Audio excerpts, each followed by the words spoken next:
10.000 con Jesús, sacerdotes.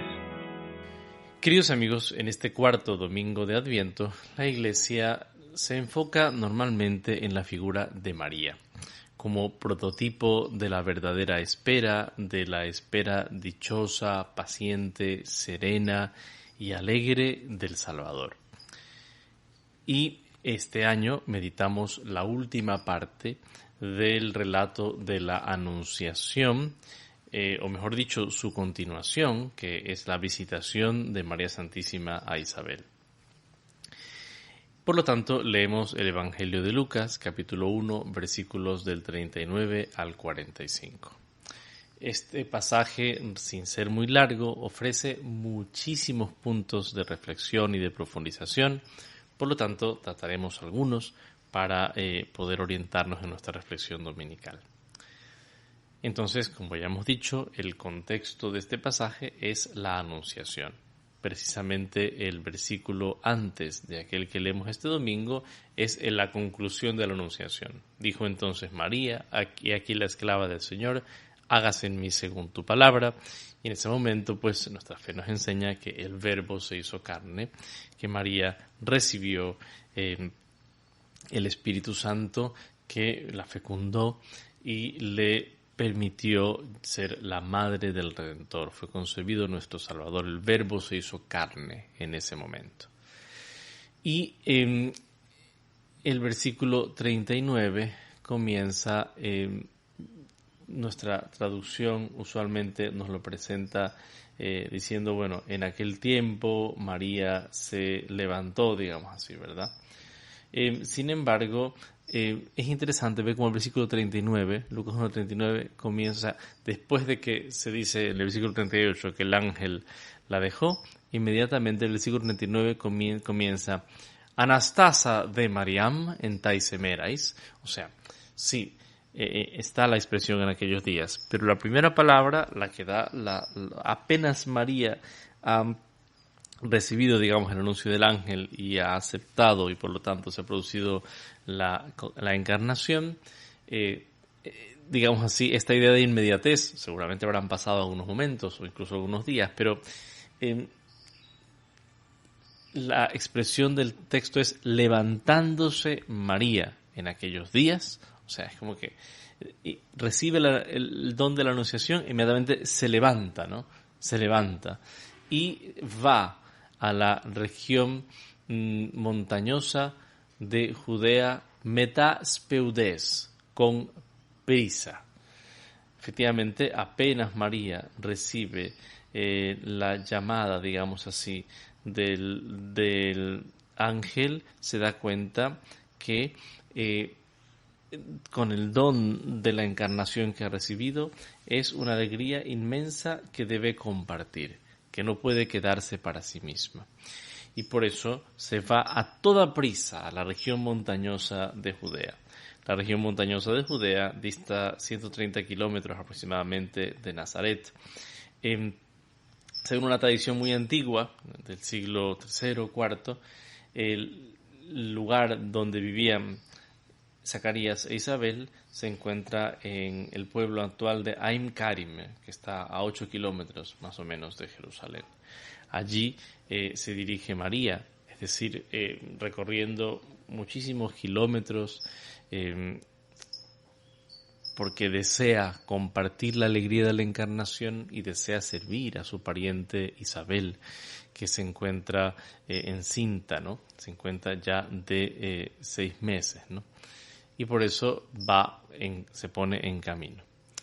Y entonces el versículo 40 nos la presenta así. Y entró en la casa de Zacarías y saludó a Isabel. Hasta allí todo es normal, digamos así. María llega hasta la casa de su pariente y la saluda. Lo interesante es lo que ocurre inmediatamente después. Y el versículo 41 comienza justamente con esa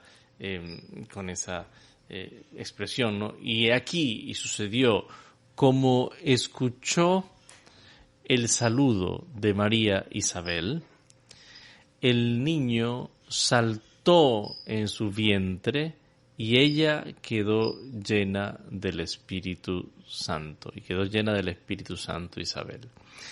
Este versículo es precioso, ¿no? Porque apenas entra, como oyó, apenas oyes la voz de María que llega a Isabel, Isabel recibe esta voz, pero es el niño el que recibe la gracia, digamos así, ¿no? Por eso es santificado Juan en el vientre de su madre. Y el niño salta, ¿no? El verbo usado aquí es el verbo skirtao, que con mucha frecuencia es utilizado para explicar el salto de alegría, ¿no? Es salta en gozo, como además, entre otras cosas, pues lo dirá inmediatamente Isabel dentro de pocos versículos, ¿no? Es saltar, pegar un salto, pero un salto de alegría. Bueno,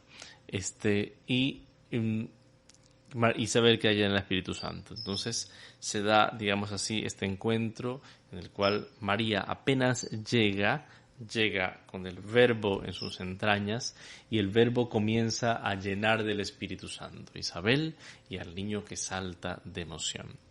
Y luego la emoción de Isabel es tan grande que dice el Evangelio que exclamó Crauge megale, a gran voz, o sea, exclamó, que ya es un verbo fuerte, que habló, digamos, con fuerza, pero exclamó a gran voz. O sea, en otras palabras, María llega y llena a Isabel del Espíritu Santo, e Isabel se emociona tanto y se llena tanto de esta gracia de Dios que se pone a gritar su saludo, lo grita emocionada, ¿no?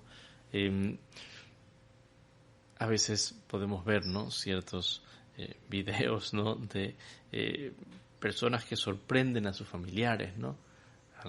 Algún hijo que estaba lejos de su casa y de repente pues llega y por sorpresa saluda a su mamá, y como la mamá normalmente lo que hace es gritar de la emoción, ¿no?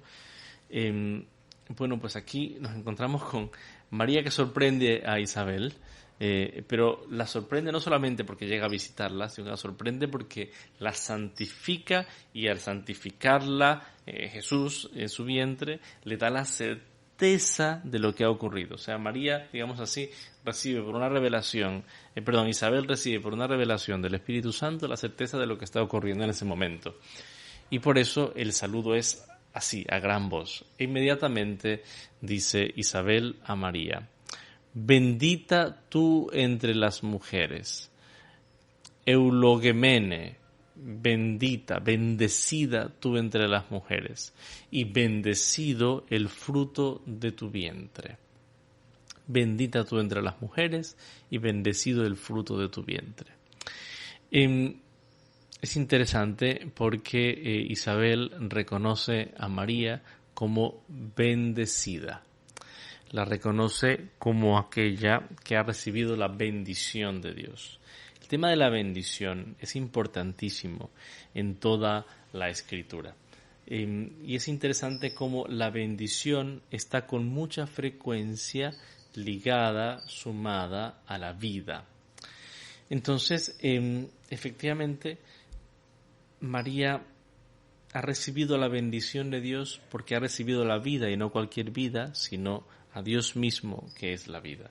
Ya en el Génesis, recordemos cómo los bendijo Dios diciendo: crezcan y multiplíquense. La bendición está ligada a la vida. También en el mismo libro del Génesis, más adelante, cuando Dios le da a Abraham su misión, esta misión está ligada a la bendición, ¿no?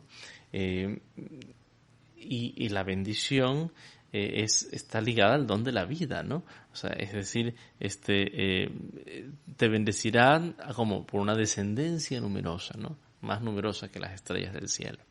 Y tu nombre será, por lo tanto, una bendición. Entonces María es bendecida porque recibe la vida de Dios, o a Dios mismo, que es la vida. Lo cual nos debe recordar siempre, y especialmente en los contextos contemporáneos, como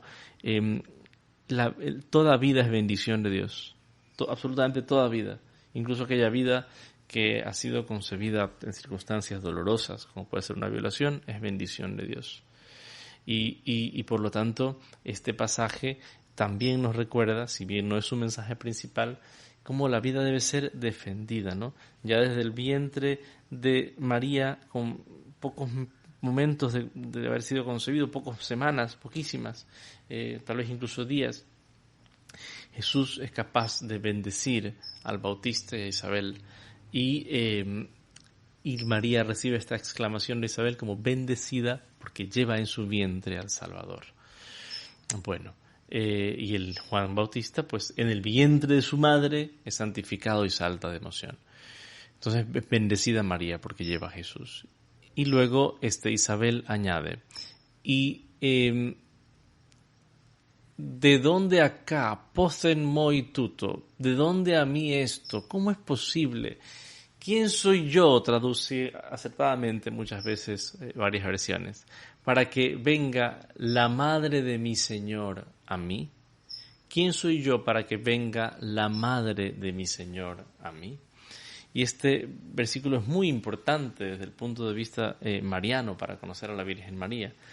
Primero porque yo creo que todos nos podemos sentir como Isabel, ¿no? ¿Quién soy yo para que la madre de mi Señor venga? Y María pues siempre viene hasta nosotros con una humildad muy grande a pesar de nuestros pecados. Isabel se siente sorprendida y agradecida, maravillosamente sorprendida y agradecida, porque la mismísima Madre de Dios, llevando a Dios mismo, ha venido a visitarla. ¿Quién soy yo para que la Madre de mi Señor venga a verme?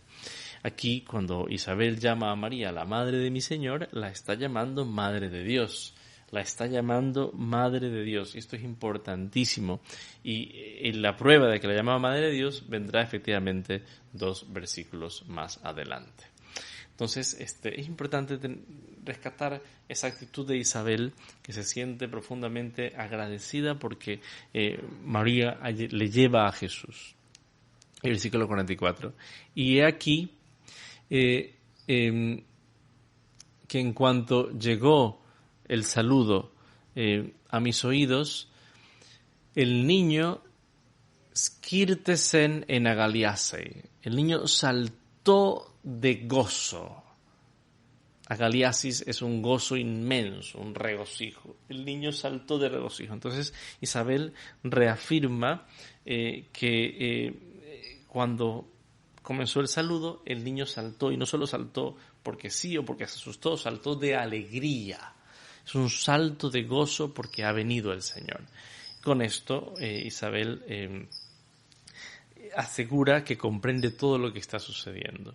Y termina su saludo diciendo, y feliz, bienaventurada, dichosa tú, Macaría, ¿no? La misma raíz que se usa, la misma palabra que se usa para hablar de las bienaventuranzas, ¿no? Bienaventurados, Macario y los pobres de espíritu, ¿no? Y bienaventurada la que ha creído, bienaventurada tú que has creído, porque se cumplirán las cosas que se te han dicho de parte del Señor, para Kyriou.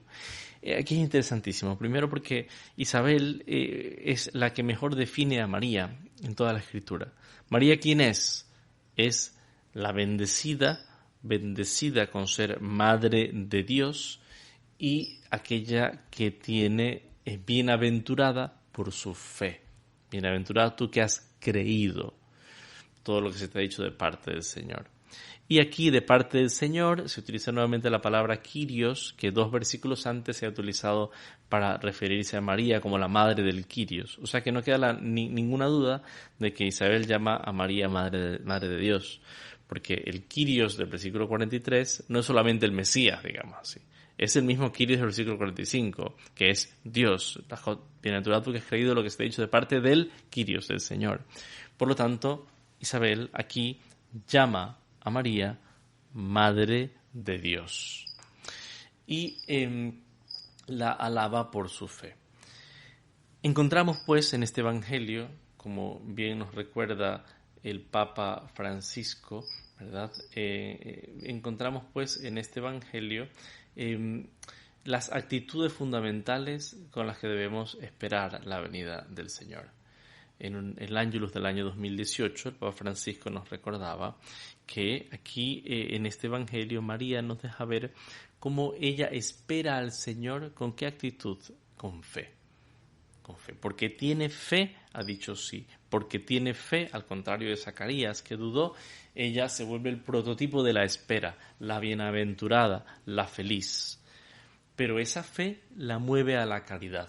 Por eso va a toda prisa a anunciar a Isabel con su presencia lo que ha ocurrido y ayudarla desde el punto de vista práctico porque es una anciana embarazada. Y es interesante cómo además estas actitudes de María nos permiten realmente acercarnos al otro, recordaba el Papa Francisco, ¿no? Podemos acercarnos al otro de verdad cuando tenemos fe, comprendemos sus alegrías, sus gozos, sus dolores.